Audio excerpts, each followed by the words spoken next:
চিত্রনায়িকা শবনম বুবলী, যিনি গত ২ মাস ধরে নিজেকে রেখেছেন পর্দার আড়ালে।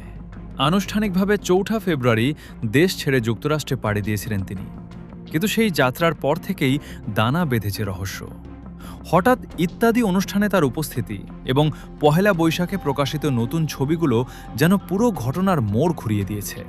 ভক্তদের মনে এখন বড় প্রশ্ন, বুবলী আসলে কোথায়? পহেলা বৈশাখের ছবিতে বুবলীর শারীরিক গঠনে কোনো পরিবর্তন বা বেবি বাম্প লক্ষ্য করা যায়নি। প্রশ্ন উঠেছে, বুবলী কি তবে অন্তঃসত্ত্বা নন, নাকি তিনি ইতিমধ্যে দেশে ফিরে এসেছেন? তবে সচেতন দর্শকদের ধারণা সম্পূর্ণ ভিন্ন। তাদের মতে প্রকাশিত এই ছবিগুলো বুবলীর অতীতের ধারণ করা। অন্তঃসত্ত্বার খবর গোপন রাখতেই তিনি পুরনো ছবি দিয়ে দর্শকদের বিভ্রান্ত করার চেষ্টা করছেন কি না তা নিয়ে শুরু হয়েছে তুমুল বিতর্ক।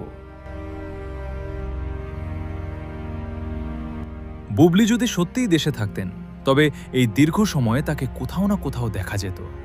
কিন্তু তিনি নিজেকে সম্পূর্ণ আড়াল করে রেখেছেন, যা কেবল এক গভীর রহস্যের দিকে ইঙ্গিত দেয়।